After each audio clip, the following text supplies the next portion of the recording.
O siya. Maraming gustong magtanong paano i-install yung PoJab sa kanilang cellphone na ganito ka-smooth, ganito kaganda ang nakikita mo, no? So napaka-smooth lang niya laruin. At pwede ito sa mga low-end device tulad ng mga 4GB or maybe 3GB, kaya pa rin. So smooth lang ang nilalaro ko dito sa PoJab. So hindi ko na papatagalin, sisimulan na natin. So ano nga ba ang kailangan ko munang gawin?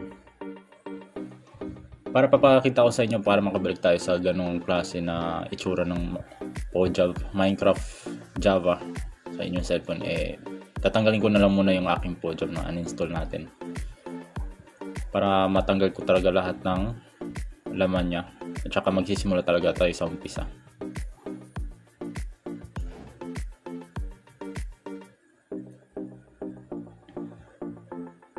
Yan. So ngayon wala na siya, no? Natanggal yung aking version dito. So yeah, sundan nyo hanggang sa huli, panoorin nyo. Sisimula tayo. So unang-una, no, papakita ko muna anong mga kailangan natin i-download, which is tatlo yun para maging smooth siya. 1, 2, 3, apat. Itong apat kailangan natin. So unahin muna natin, no? Nandito naka-open naman sa aking Google. Tatlo. So, tatlo yan. Unang-una, i-download muna natin itong Starlight Forge. So ilalagay ko yung mga links dyan sa ilalim, no? Sa description, yung mga links niya. So una nyo muna i-download ng Starlight Forge, which is nandito na, okay na sa akin. Ito. Okay. Ang sunod natin i-download is yung Optifine. Yan. So nakikita nyo may download dyan. Yan ang sunod natin. Ang pangatlo natin i-download is the Pixel para sa kanyang texture pack. So dito rin yan sa baba para sa Java. Ito, Java edition. So yan. Once na download na natin, open tayo ng PoJab, no? Halimbawa naka-install na kayo. Yan.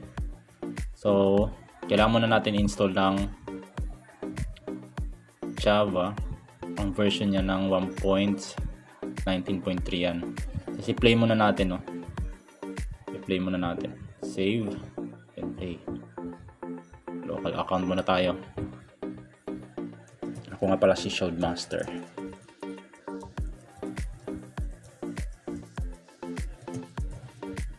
So let's go. Play natin. Tapos hintayin natin yan matapos yung download, no?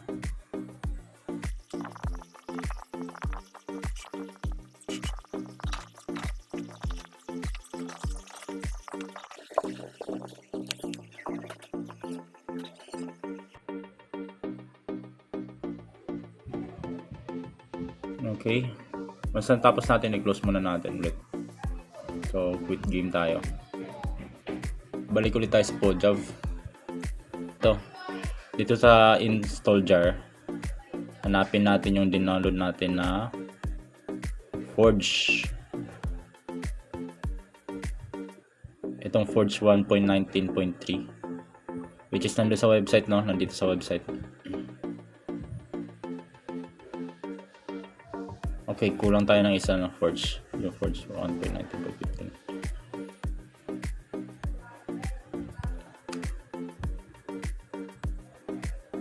Hanapin lang natin. Kulang tayo ng isa.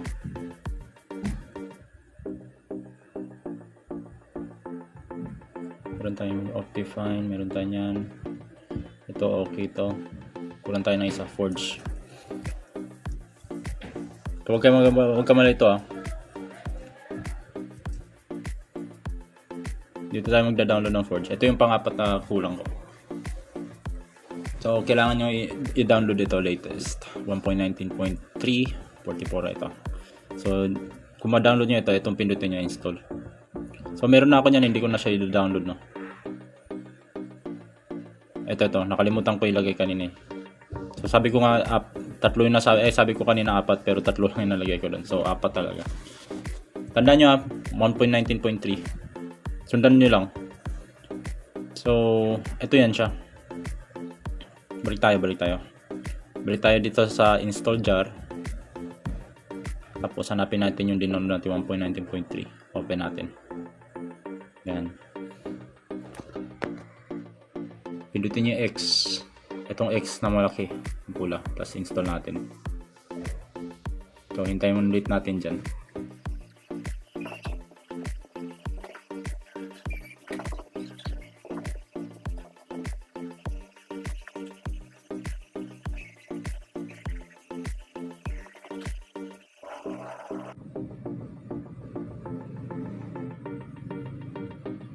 Okay, tapos close na natin to.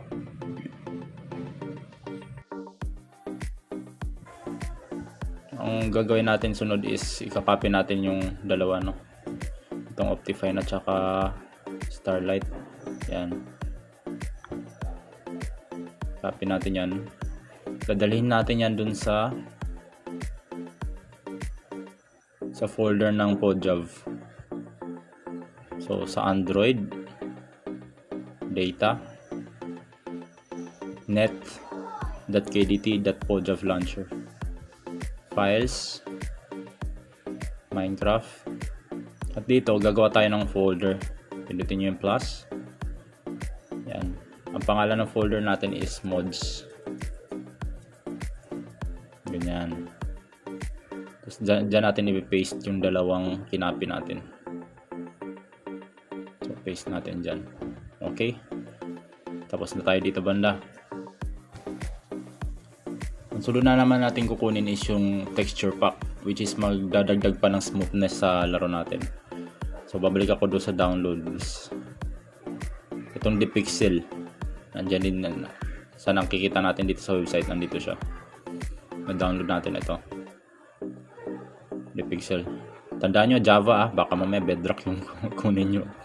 Nasa Java tayo ngayon. So Java, dyan yung i-download. So ikakopy ko to. Dadaling ko ulit dun sa PodJav file. Data, files, Minecraft. So dito yan siya nakalagay sa resource pack, no. Yan. So paste natin dito. Okay? Okay na. So, tingnan natin, no. Start tayo ulit. Close na natin tong iba. Close. Dito tayo sa PodJav. Balik tayo sa PodJav. Tapos, edit natin itong isa. Edit natin. Tapos, dito tayo sa select. Sa installed, kunin natin itong 1.19.3. Yan. Tapos, piliin nyo itong 17 internal sa Java runtime. Tapos, huwag nyo nang galawin yung iba. Kayo, ito. Kung anong gusto nyo ipangalan nyo dito. Kung yan yung pangalan ng run, yung lalabas dyan sa home ng itong app. Gawin natin yung Minecraft.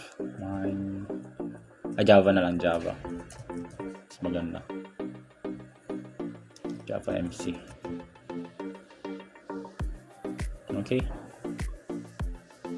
So, yeah.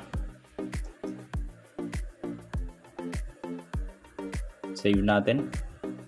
So, ito siya, Java MC. Let's go play.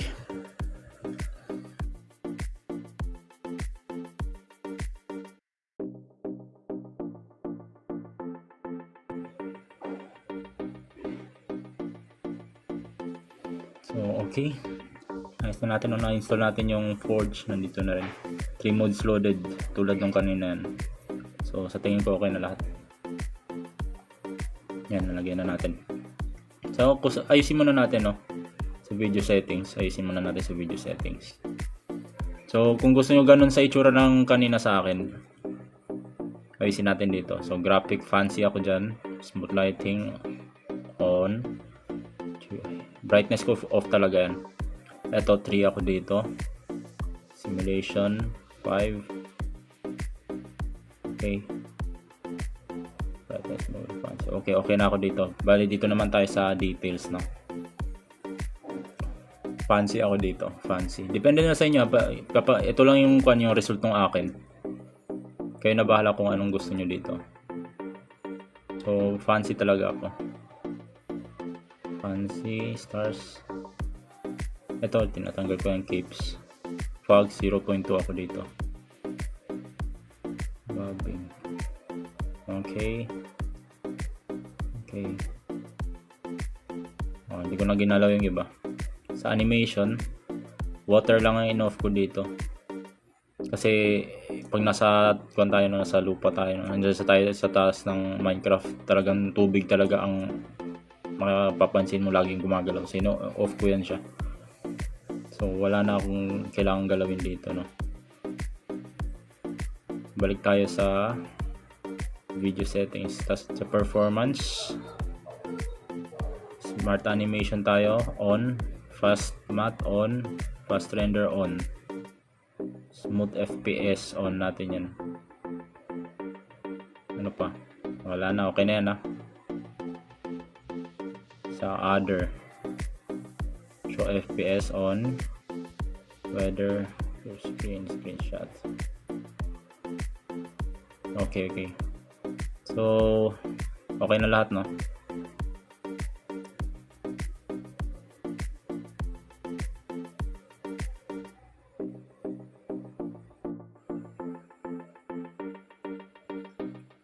So, ang next natin gagawin is ilalagay natin yung texture pack, no? Which is nandito siya sa options. Tapos sa resource pack, ilalagay natin itong dpixel. Kaya nyo lang incompatible, hindi ko alam kung bakit. Pero gumagana rin siya. So, nalagyan na natin, no? Pixel, tas back tayo.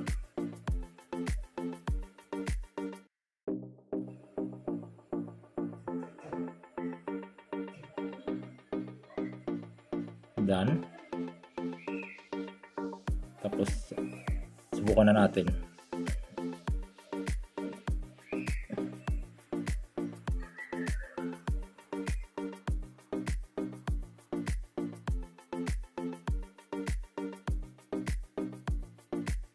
So, yeah.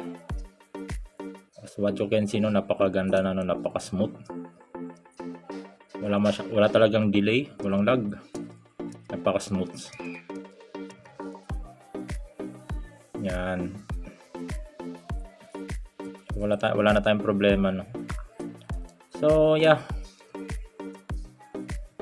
Tapos na ang aking tutorial. By the way, suggest ko sa inyo gumamit kayo ng keyboard at mouse na wireless or OTG, Bluetooth. Kasi hindi to mahirap laruin itong PoJab pag depende sa inyo kung sanay kayo. Pero para sa akin, nahirapan ako maglaro dito gawa ng walang sidewalk, oh. Di ba? Hindi ka maka-sidewalk. I don't know kung pwede sabay. Pwede pala. Pero depende rin sa daliri nyo kung kaya nyo, no. Pero ang sa akin is nagki-keyboard talaga ako pag sa Java. Yeah. So, yun lang. Meron lang ako ilalagay na link din about sa keyboard and mouse na binibenta ko lang din. So, nandyan din sa description yung link. Then, yeah. Salamat nga pala kay Ryan the Goat na nag-Minecraft. Ang pangalan niya si Ryan the Goat or si Master Ugay sa TikTok. Siyang nagturo sa akin ano ang mga ida-download dapat. So, ako inalam ko palalo at ito yung pinaka-smooth na na-explore ko sa settings ko at options. So, yun, no. Maraming salamat.